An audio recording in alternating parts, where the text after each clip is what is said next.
Nah, jadi bagi saya sungai dijadikan tong sampah yang luar biasa itu, baik yang membuang sampah ke sungai maupun yang membiarkan itu, maaf ini ya, dalam tanda kutip, memang tidak cerdas. Saya selalu pantau, kemarin saya masih melihat kasur atau tilam yang dibuang ke sungai masih ada. Itu masih bukan sampah lagi kalau ya, kalau sampah Sungai Karangamumus itu bagi saya, kalau sekarang udah kurang ya, kalau bagi saya itu memang big mall. Segala macam produk ada di sana. Memang saya bercita-cita mudah-mudahan yang dibuang di sana itu apa namanya uang. Jadi nanti saya sendiri yang beratnya. Dari aksi memungut sampah, kemudian ada sekolah Sungai, kemudian nah ini kan banyak juga masyarakat bertanya. Ini semua sukarela ya? Yang diberi kesempatan hidup di bumi ini oleh Tuhan itu ada 3. Manusia, tumbuhan, dan hewan. Anda pasti tahu siapa yang paling serakah.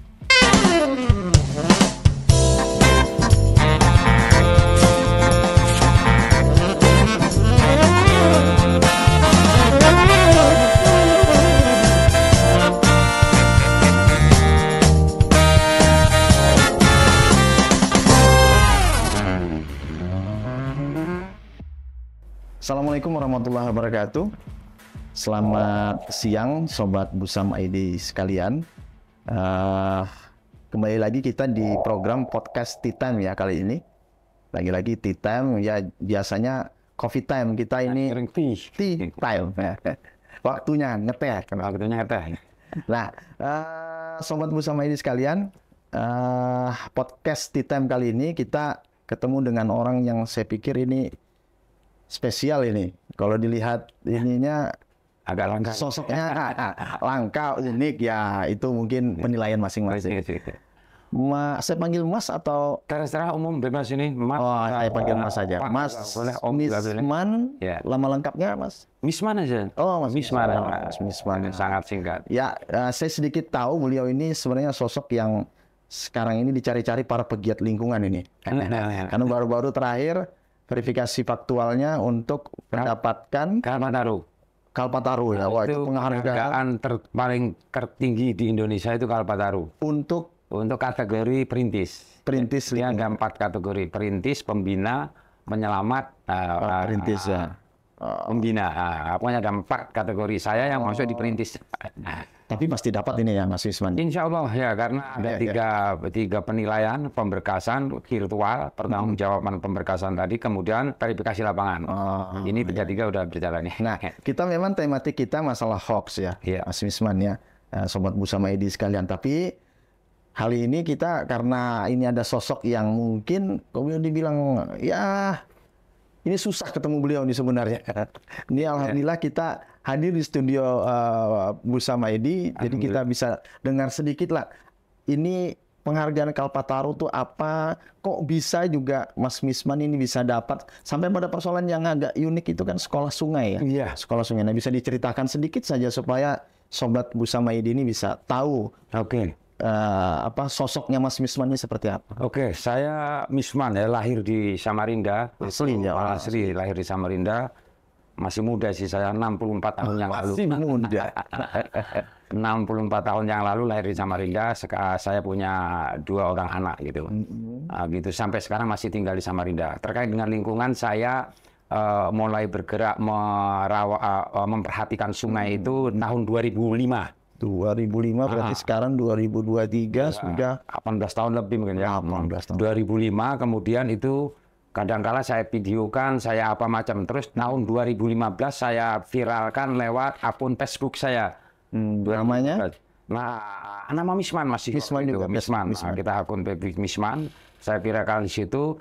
Saya sebenarnya aslinya itu merawat air sebagai sumber kehidupan. Kebetulan air itu kan adanya di sungai, maka saya merawat sungai. Kebetulan sungai kita ini memang dijadikan tong sampah yang luar biasa. Saya punya data, saya tidak hanya berbicara omong kosong, saya punya semua lengkap. Bagaimana sungai kita sebenarnya, yang ada sekarang udah lumayan keren ya. Itu menjadikan tong sampah luar biasa. Maka air itu padahal tanpa air tidak ada kehidupan. Betul. Kalau di Kalimantan Timur atau di Samarinda khususnya itu bahan baku pokok airnya itu sungai. Kalau di Pulau Jawa itu cukup air bawah tanah 6 meter sudah jernih. Jadi sungai nggak terlalu diperhatikan, nggak apa-apa. Tapi kalau di Samarinda itu sungai nomor 1. PDAM juga dari sungai. Nah, jadi bagi saya sungai dijadikan tong sampah yang luar biasa itu, baik yang membuang sampah ke sungai maupun yang membiarkan itu, maaf ini ya, dalam tanda kutip, memang tidak cerdas. Nah, memang tidak cerdas. Jadi akhirnya saya mengedukasinya itu memungut selai sampah di Sungai Karangmumus itu, saya viralkan ke akun Facebook saya 2015. Jadi kalau saya mungut, saya foto, saya sambil kasih narasi. Apa narasinya? Kadang-kadang ini goblok, tolol, sampai dibully orang lah. Artinya supaya menimbulkan semangat, ada yang benci dengan saya, ada yang itu. Dan akhirnya kemudian saya dikatakan tidak waras, dikatakan menggarami lautan. Itu kata-kata netizen yang ada di situ ya? Waktu itu ya, menggarami lautan, tidak waras.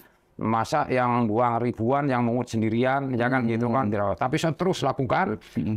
Saya viralkan, akhirnya saya mendapat dukungan dari berbagai pihak, baik perorangan, kelompok, komunitas, masyarakat umum, ya kan gitu, pihak swasta dan pihak pemerintah mendukung itu sampai di 2003 ini. Itu mendukung.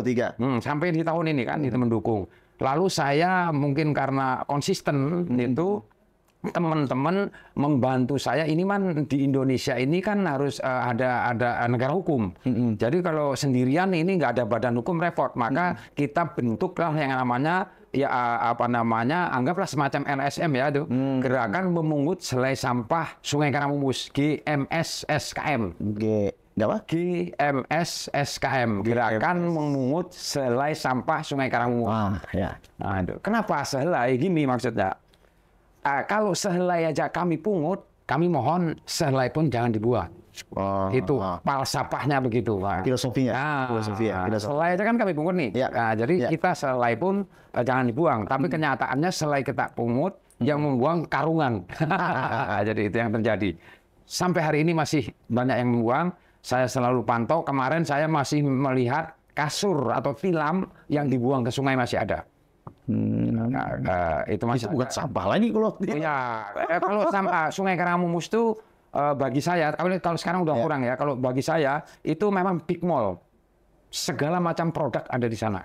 Mau ban sepeda, mau kaca, mau kasur, mau spring bed, semua sofa apa memang dilempar sana. Kalau spring bed itu bukan sehelai.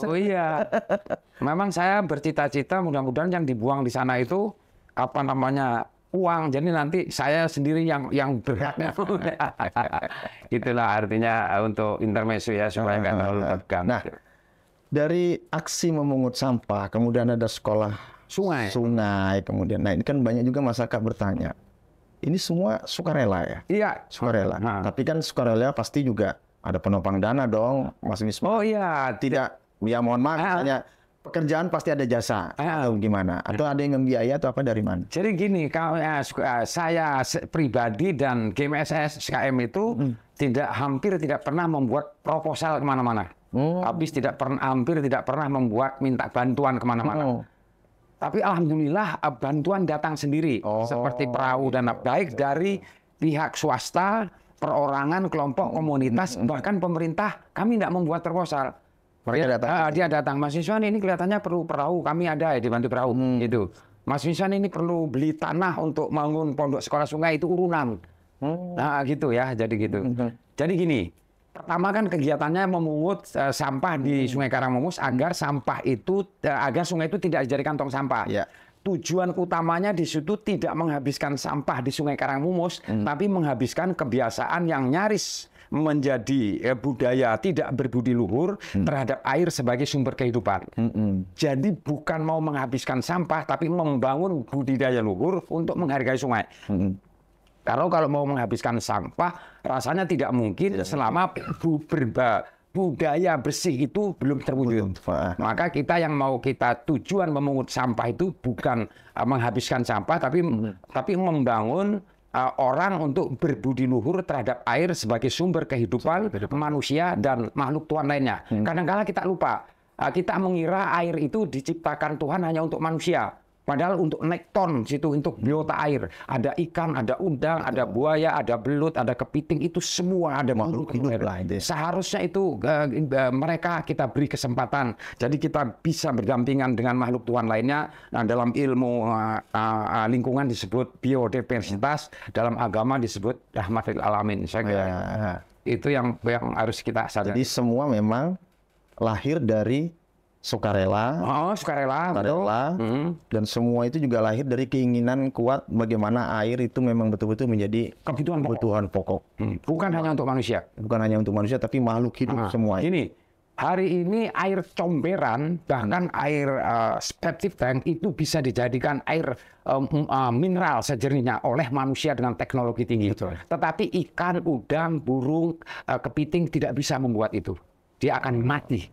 Oh iya betul. Nah itu yang harus perlu kita perhatikan. Targetnya ini bukan hanya manusia. Oh ya, semua makhluk yang ada di dunia. Semua yang makhluk. Bagi saya semua. Maka saya ada berkembang lagi. Jadi gini, kita kan mau membangun alam nih ya, membangun bumi untuk kehidupan. Nah sekarang human sentris atau environment sentris. Kalau human sentris hanya untuk kepentingan manusia. Buaya mati, orang hutan mati, burung mati, cacing mati, semua mati nggak apa-apa. Yang penting manusia hidup. Tapi kalau environment sentris, buaya harus punya tempat, manusia punya tempat, burung punya tempat, itu namanya habitat ya. Jadi satu kesatuan kehidupan namanya biodiversitas. Jadi memang gini, saya mau tanya, yang diberi kesempatan hidup di bumi ini oleh Tuhan itu ada 3. Manusia, tumbuhan, dan hewan. Anda pasti tahu siapa yang paling serakah. Saya tidak perlu jawab, sudah tahu jawabannya. Itulah.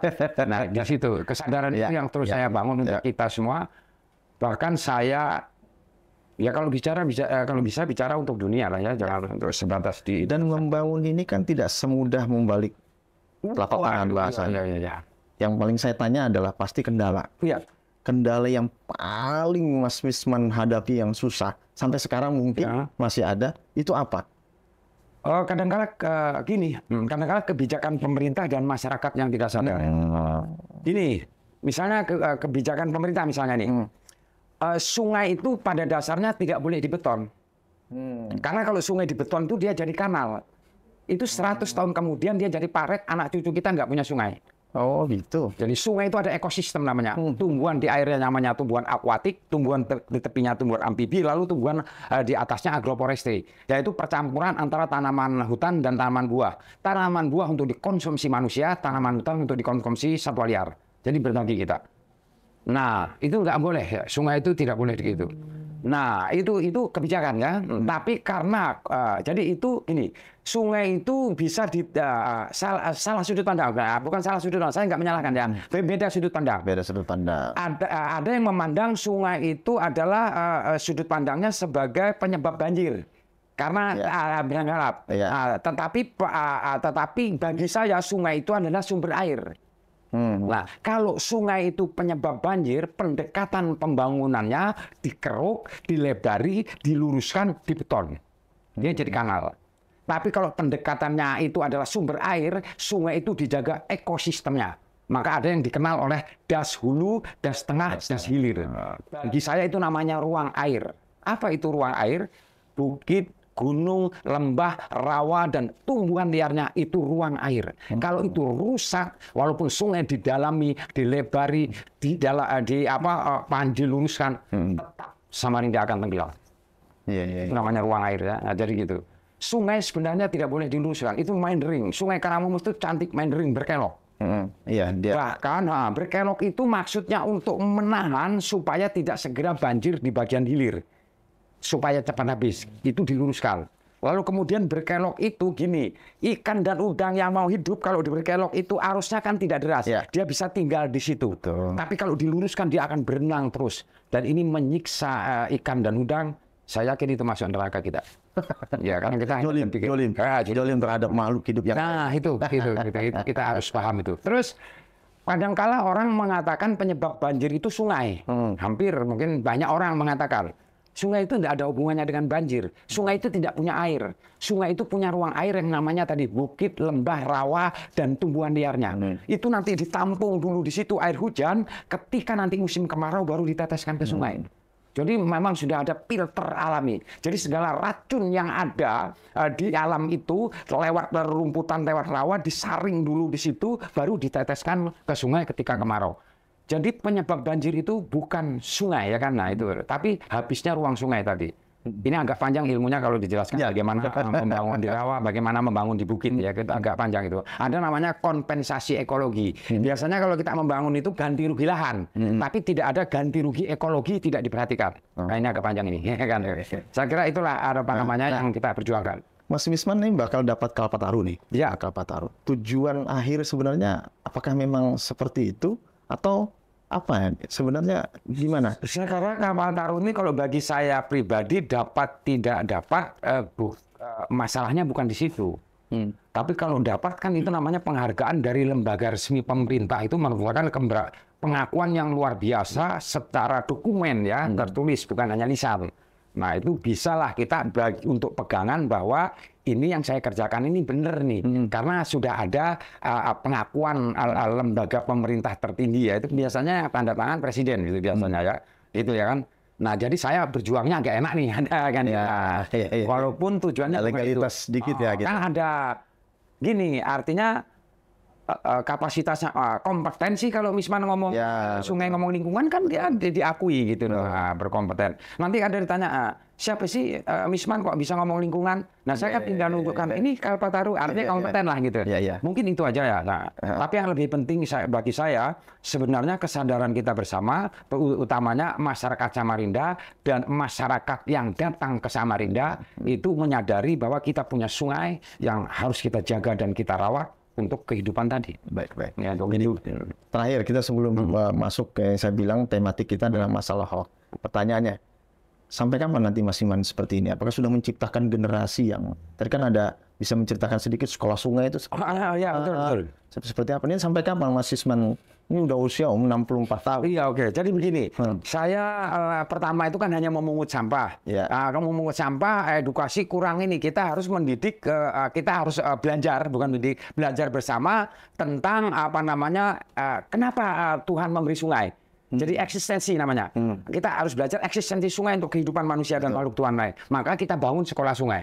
Jadi kita punya pangkalan pungut untuk kegiatan mendorong membersihkan sungai. Kita punya sekolah sungai untuk belajar bersama. Di sekolah sungai ini kita bisa berposisi menjadi guru dan sekaligus bisa menjadi murid. Kalau yang datang profesor, doktor, ahli lingkungan kita belajar. Tapi kalau yang datang yang tidak punya sedikit pun ilmu tentang sungai, kita sampaikan eksistensi sungai itu begini. Jadi sekolah sungai ini di Indonesia itu pendidikan tuh ada 3, formal, non formal, informal. Nah kalau ini mungkin sangat non formal ya kan. Jadi bebas jadi guru dan bebas jadi murid di sana. Jadi di sana yang namanya sekolah itu tidak ada yang pinter. Kita sama-sama belajar. Alumnusnya sudah ada? Banyak sekali ya kan. Itu ribuan mungkin mahasiswa dari seluruh Indonesia, bahkan kita dari Prancis, lalu dari Kedutaan Besar Amerika sudah datang saling dari Polandia. Oh ya, datang keluar masuk kita belajar. Baik belajar ataupun jadi guru. Dia sering ngajari kita juga menyampaikan keluhan kita, dia belajar. Dia juga tahu ekosistem, dia juga tahu biodiversitas. Bahkan banyak yang dari Polandia, dari Prancis itu mengatakan bahwa kita ini satu perahu. Mereka selalu mengatakan kita satu planet gitu. Jadi memang kita harus sama-sama membangun planet ini. Kalau yang dari Eropa rata-rata apa aja nih? Cerdas ya. Dia datang ke sekolah sungai itu dia betul-betul belajar dan ngajar. Nah, namanya sekolah biasanya ada legalitas. Ya, tadi saya katakan sekolah itu kalau di Indonesia formal, non formal, informal. Legalitas itu formal, punya ijazah, punya apa, Kalau di sekolah sungai kita hanya punya pengetahuan dan keterampilan. Begini, sekolah sungai itu tidak tidak sekedar membentuk manusia yang menjadi cendekiawan, tetapi memiliki berbudi luhur terhadap lingkungan secara real. Tidak hanya ngomong di YouTube, tidak hanya ngomong di seminar, tidak hanya ngomong di diskusi, tidak hanya ngomong di warung-warung pojok, tapi langsung menyentuh dan merawat secara real. Baik merawat satu pohon pun ataupun memungut selai sampah pun. Itu yang kita cipta. Saya tidak hanya sekedar menciptakan cendekiawan, tetapi betul-betul budayawan namanya, kan, berbudi luhur terhadap lingkungan. Itu maksudnya. Satu contoh kegiatannya sekolah sungai apa?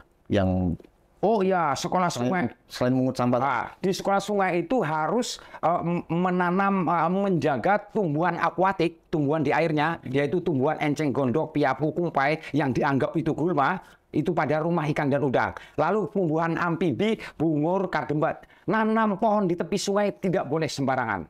Saya tidak akan pernah menanam termbesi, akasia, dan seterusnya. Karena itu bisa membunuh nekton. Nah, saya menanam bungur, kademba, rengas, rumbia, damban. Jadi memang harus punya ilmu yang namanya endemik. Jadi itu salah satu pendidikannya. Anda pernah tahu di sini ada Kampung Bayur, ya kan? Itu saya punya pohon bayur. Anda tahu ada Muara Bengkal, saya punya pohon bengkal. Oh, gitu ya. Anda punya pernah mengatakan ada bengalun, saya punya pohon bengalun. Jadi sangat kaya sebenarnya vegetasi kita. Tapi itu mungkin tidak tercatat di KLHK ya, Kementerian Kehutanan dan Lingkungan Hidup. Karena memang pohon kita bibitkan sendiri, kita cari keluar. Misalnya pohon kabuau. Pohon kabuau itu adalah pohon kelereng. Dulu sebelum ada kelereng dari kaca, dulu kan ada main kelereng ya dari kaca, itu adalah namanya pohon kebuau, pohon kelereng. Itu sudah saya tanam dan saya berbuah. Dan itu akan saya bangun lagi budaya main kelereng dengan buah itu supaya tidak merusak lingkungan. Begitu itu kaca itu merusak lingkungan karena susah terurai. Mohon maaf nih Mas Isman. Disiplin ilmu Mas Isman apa ini? Tahu banget kayaknya lebih dari profesor. Saya sebutkan aja, saya pernah kuliah di 5 perguruan tinggi, itu selesai tuntas tanpa ijazah. Ya, Anda tahu. Terus saya ini... Nah, apa jurusannya dulu? Oh, saya pernah teknologi namanya teknologi kurikulum pendidikan TKP gitu ya, itu di IKIP, BKRI, pernah sejarah, terus di Unmul saya program studi sosial politik ya di Unmul, terus di Muhammadiyah, mungkin saya pernah mengambil jurusan ekonomi, lalu saya di jurnalis di jalan apa dulu itu ngambil publistik. Jadi nggak ada kaitannya sebenarnya dengan nggak ada lingkungan ini sungai apapun ada. Terus saya kebetulan menekuni seni peran drama, saya guru drama seni acting ya kan. Nggak ada ya lingkungan. Nggak ada lingkungan ini otodidak. Tapi saya ngomong jujur ini. Ya ini mungkin dari Tuhan gitu aja ya. Kita nggak boleh sombong soalnya yang kita ya nggak tahu juga kenapa saya tahu lingkungan sampai mendalam gitu. Oke, Mas Isman. Kemudian kita tarik ini ke tema kita, masalah hoax tadi. Ya. Masalah hoax. Nah, ada nggak hoax di isu-isu lingkungan? Karena kan kita semua bicara lingkungan itu bicara semua. Iya. Ada lingkungan, bicaranya juga sosial, bicara ekonomi, mungkin politik juga ada juga terkait lingkungan. Nah, di selama Mas Isman menggeluti isu lingkungan, pernah nggak ketemu isu hoax ini? Oh iya, ada. Cuman kan kita tidak meresponnya, tidak kita respon secara serius gitu. Yang mengatakan hal itu hanya cari nama saja. Betul. Nah, itu. Cari nama, bahkan kadang-kala saya dikatakan cari proyek gitu, terus membohongi mahasiswa supaya ini cari proyek, banyaklah gitu. Cuman kami, saya pribadi nggak menanggapi serius, terus saja kita. Banyak lagi. Lingkungan ini memang peka sekali karena sebenarnya saat ini dunia yang dipermasalahkan bukan ekonomi lihat ini, justru lingkungan. Nah, dengan perubahan iklim yang kita rasakan semakin menakutkan ini, sebenarnya lingkungan number one ini seharusnya ya kan. Nah itu banyak hoax itu, cuman hoax ini kan kalau bagi dunia jurnalis kan tidak bisa dipertanggungjawabkan. Betul. Karena 5W1H-nya harus jelas. Nggak masuk. Kalau itu nggak masuk, kalau hoax kan kita nggak masuk. Tapi kadang-kala itu kalau ditanggapi menjadi masalah yang besar. Itu sudah saya kira hoaxnya bukan hanya di bidang politik, kadang-kala di bidang agama, ekonomi, di bidang lingkungan, di bidang seni budaya, dan hampir semua hoax. Dan hoaxnya ada dua ini. Menurut saya ada orang yang sekedar iseng karena memancing, ada yang memang dia nggak tahu tapi sok tahu disampaikan. Ada yang spekulasi aja, ikut-ikutan. Nah, kadang-kala sekarang kan ada undang-undang ini, ikut membagikan hoax kan bisa terjerat hukum IT. Nah, makanya itu. Tapi juga ada yang profesinya memang tukang nyebar itu. Nah, itu nggak tahu itu apakah didesain, apakah dia sengaja memposisikan diri itu, kita kurang tahu kan. Iya, betul. Ya, saya kira hoax ini muncul bukan hanya saat ini aja, dari dulu pun ada hoax itu, cuma tergantung kita bagaimana menyikapi berita yang dalam tanda kutip kabar burung itu biasanya. Kalau dulu disebutnya kabar burung itu, bagaimana kita menyikapi memang? Nah, boleh nggak saya menyatakan bahwa Mas Wisman ini menanggapi hoax itu dengan kerja. Jadi tidak menanggapi langsung, menjawab langsung, tapi kerja. Iya. Ini saya diisukan ini cari nama, cari proyek, cari duit aja, cari apa? Enggak. Karena di Karangmumus itu memang proyeknya sekarang ini miliaran. Betul. Miliaran. Seandainya kalau diuangkan dengan pekerjaan Mas Wisman mungkin wah udah kaya kalau raya diuangkan kan. selama gini, kalau diuangkan saya kan membibitkan pohon 20.000. Satu pohon itu menurut undang-undang itu 5 juta. Itu dari sisi uang. Tapi dari sisi ekologi itu maksud saya dia mengeluarkan oksigen, dia fotosintesis, dia membuat sejuk. Gini, kalau di hutan, anggaplah kita masuk di tanah hulu ya, di pedalaman ya, misalnya Kota Bangun ya, itu mungkin 100 pohon untuk satu orang. 1.000 pohon untuk satu orang. 1.000 pohon untuk satu orang. Tapi kalau di Samarinda, 1 pohon untuk 100 orang.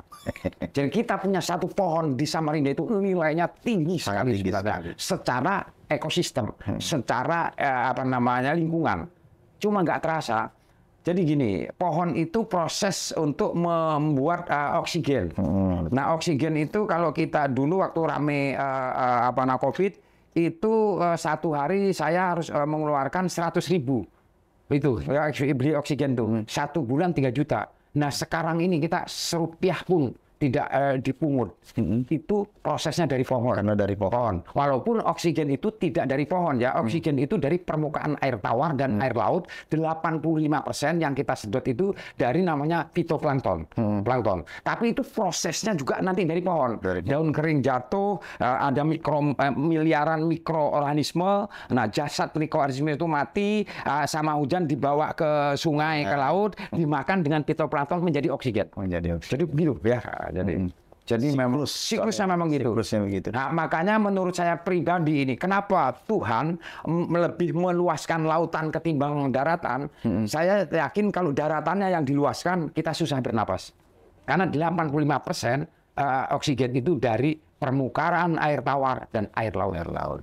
Saya kira kalau kembali ke masalah hoax tadi, kalau seandainya Mas Wisman cari duit dari awal di tahun 2005 tadi, udah kaya raya kali Mas. Iya, kalau itu insya Allah kayak manfaatnya.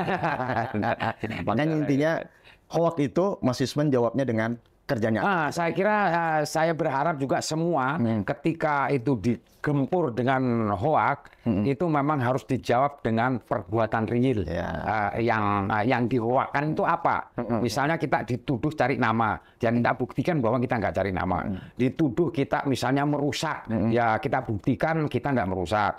Dituduh kita berkhianat, ya kita buktikan dengan real kita nggak berkhianat. Berkhianat dengan negara, berkhianat dengan daerah, berkhianat dengan apa? Kita buktikan bahwa kita tidak berkhianat. Tetapi itu tidak cukup dengan perkataan, tapi dengan perbuatan real di lapangan. Ketika dilihat, oh ternyata benar Mas Wisman melakukannya kok, walaupun semampunya di sela-sela kehidupan, karena tenaganya juga terbatas. Gitu. Iya, betul. Jadi begini, saya kenapa kuat terus bertahan sampai hari itu, karena prinsip saya itu melakukan kegiatan merawat sungai itu di sela-sela kehidupan. Jadi di sela-sela kehidupan itu saya bukan volumenya yang saya kejar, tapi kualitasnya. Jadi kalau hari ini saya cuma bisa memungut 1 helai sampah, ya saya pungut. Tapi nanti kalau kebetulan ada mahasiswa, ada pelajar, ada guru yang bantu, kita jadi banyak. Tapi kalau mereka nggak datang, saya nggak berhenti. Saya tetap melakukan semampunya itu. Seperti juga saya menjaga pohon di sekolah sungai. Jadi ada 2 pekerjaan untuk merawat sungai itu. Pertama, membangun budaya tidak membuang sampah ke sungai. Kedua adalah membangun ekosistem sungai. Membangun budaya tidak membuang sampah ke sungai, kita bangunkan pangkalan pungut untuk memunguti sampah di sungai. Membangun ekosistem sungai, kita bangunkan sekolah sungai untuk membangun ekosistem sungai. Dua-dua sudah kita siapkan. Nah, yang tidak suka itu tadi, yang saya bilang membuat berita hoax itu Pernah nggak secara langsung, secara fisik mungkin apanya? Oh ada. Secara pohon fisiknya, oh ya, pohon saya dibakar, pohon saya dicabuti, ditebangi itu udah sering. Udah sering. Saya punya datanya ya. Tapi orang itu diapain? Nggak ketemu kita, dan sengaja kita nggak nyari, nggak mau cari masalah. Jadi kita tanam kembali aja. Pohon saya pernah nanam 500 pohon dibakar habis. Wih. Dan itu ada pohon yang sudah umurnya 3 tahun, itu namanya pohon jambu mente, bakar habis. Sepanjangan itu dibakar habis. Saya punya foto-fotonya. Saya nggak tahu niatnya apa. Karena sentimen aja kali ya. Nggak tahu ya, nggak tahu. Dan kami memang nggak berusaha mencari tahu itu, karena nanti tambah jadi masalah. Kami tanam aja kembali. Lain kalau dia ngomong bahwa ini tanah saya, ini anu saya, itu kan jelas. Dia nggak, dia tiba menghilang. Kita tanam aja kembali. Dia nggak datang juga. Kurang tahu ya kita. Apakah dia nggak sengaja bakar apa ya? Kalau yang ngeprank Mas Misman misalnya, bisa ngeprank bagaimana? Ngeprank misalnya ngerjain atau ada? Oh kadang, iya. Ya itu kan udah tahu fisik ini. Oh iya. Oh itu dulu awal-awal. Oh, jadi kita mungut, dia buang memang, itu sengaja. Oh, dia buangnya subuh, jam 5 subuh. Waduh. Itu kita tunggu. Itu ada tumpukan sampah, setiap hari saya punguti habis, nanti jam 5 subuh itu udah numpuk lagi. Waduh. Itu awal-awal, tahun di 2006-an itu ya. Awal-awal itu. Tahu orangnya? Nggak tahu. Oh, nggak tahu. Nggak tahu. Tiba-tiba sudah, kan kita punguti sore ya. Kita punguti sore. Besok kita jam 7 lihat sudah penuh lagi itu. 2 kali lipat dari yang di Oh, karung-karung apa sudah itu. Wah. Ya di tempat itu juga. Itu udah sering. Bahkan kita menguti sampah, dilempar sampah dari darat juga sering. Ada? Ada. Awal-awal itu kita dilempari sampah. Tapi nggak usah saya sebutkan deh ya titiknya. Iya. Jadi kami mengut sampah, dia melempar sampah. Waduh. Kami mengut sampah, dia melempar sampah. Iya. Itu sering. Bahkan diancam kami sih. Sampai ke fisik tadi saya bilang sampai ke fisik ada ya? Untuk sementara nggak ada itu. Tapi hampir terjadi itu ya. Karena gini, waktu itu kita menguti di sebelah sini, dia membuang pakai gerobak di sebelah sana. Itu hampir terjadi, kita tempur ya. Hampir kelahi itu. Hampir kelahi. Dia itu takutnya waktu itu Anda melanggar Perda nomor 2 tahun 2011 yang kita sebutkan, Anda akan dikurung 3 bulan, denda 50 juta. Itu mereka agak takut itu. Jadi mereka sengaja buang, kami di sebelah sini menguti itu. Oh, enggak mudah itu, memang ada awalnya ya. Ada orang gitu ya Mas ya? Ada aja. Ada. Awal-awalnya begitu. Makanya saya bilang tadi, kita nggak akan lepas dari masalah hoax kan. Yeah. Hoax itu kan salah satunya memberikan informasi yang menyesatkan, mungkin menyudutkan Mas Misman sendiri. Dan itu ujiannya, ya kita mudah-mudahan lah. Bukan jawaban terakhir Kalpataru, tapi buat Mas Misman, itu tetap diperjuangkan dan jalan terus. Iya, insya Allah ya, insya Allah itu. Dan kemarin juga ada orang yang mengatakan dulu Mas Misman ini saya kritik habis-habisan, tapi alhamdulillah dia terus bertahan dan hari ini mulai kelihatan ada hasil. Itu ada yang mengatakan begitu juga, dia kritik itu percuma josok jadi pahlawan apa macam-macam lagi. Oke Mas Misman, ini di penghujung. Ya. Terakhir biasanya kami minta closing statement dari Mas Misman, masalah hoax inilah. Komitmen Mas Misman terhadap hoax isu lingkungan tuh kayak apa? Kita mau dengar. Jadi begini, kalau kita mau bicara lingkungan kan mau tidak mau kita juga harus mempelajari undang-undang, hukum dan aturan lingkungan hidup di Indonesia. Nomor 32 rasanya ya dulu. Itu harus kita pelajari supaya kita sinkron dengan pemerintah. Tetapi kita juga harus punya pendirian itu. Karena nanti kalau kita nggak mempelajari itu, ketika orang ngomong itu sebenarnya dia itu betul, tapi itu nanti kita anggap hoax. Tapi seandainya itu juga terjadi hoax, saya pribadi ini ya, juga saya menyarankan, itu tidak perlu kita tanggapi dengan emosi, tapi kita harus buktikan secara real di lapangan, tidak hanya dengan berbicara bahwa kita tidak melakukan hoax itu, kita tidak hoax itu. Itu harus dibuktikan secara real ya, bukan hanya sekedar kita ngomong aja, tapi kita tidak bisa membuktikan. Pekerjaan. Misalnya saya dituduh hanya cari nama, hanya ini ya kan, hanya cari duit itu. Nah saya harus membuktikan dan itu memerlukan waktu yang panjang sebenarnya gitu, memerlukan waktu yang panjang dan kita harus sabar lah menghadapi itu. Saya kira itu terakhir tuh poinnya tuh. Iya, sabar dan terakhir karena kita ini anggaplah kita ini beragama, memang semua itu kita kembalikan kepada Tuhan, karena sebenarnya kita ini tidak punya apa-apa sebenarnya. Semua itu dari Tuhan. Termasuk hari ini saya bisa bicarakan dari Tuhan, termasuk jantung saya berdetak hari ini juga dari Tuhan. Jadi harus kita kembalikan ke Tuhan. Kalau ada uak itu kita minta aja lindungan kepada Tuhan, bahwa ya Tuhan mudah-mudahan kuatlah kita menghadapi ini, supaya kita sabar. Karena nanti sabar itu kan kadang-kala dikira terus diem aja. Sabar itu sebenarnya terus berusaha sambil berdoa. Betul. Jadi baik, terima kasih Mas Isman. Dengan tadi closing statement dari Mas Isman, kita semua Sobat Bersama Edi juga berdoa mudah-mudahan Mas Isman ini dengan umur yang sudah 64 tahun terus berkarya, sehat terus. Ada generasi terutama menciptakan generasi lah, ciptakan generasi yang ikut lah. Ya, kita mendukung semua lah, terutama saya pribadi, Bersama Edi juga, Sobat Bersama Edi juga mendukung apa yang dilakukan oleh Mas Isman, supaya lingkungan kita, sungai kita tetap terjaga ke depannya. Amin. Gitu ya. Terima kasih Mas Isman ya. Assalamualaikum warahmatullahi wabarakatuh. Baik. Waalaikumsalam. Sobat Bersama Edi sekalian, dengan sudah disampaikan closing statement dari Mas Isman tadi, artinya sudah berakhir podcast di time kita. Dan saya akhiri, Assalamualaikum warahmatullahi wabarakatuh. Waalaikumsalam. Sambil minum Mas Usman. Iya. Saya nikmati dulu nih. Bismillahirrahmanirrahim. Tapi senang pakai gula atau apa? Senang pakai gula sih. Oh iya.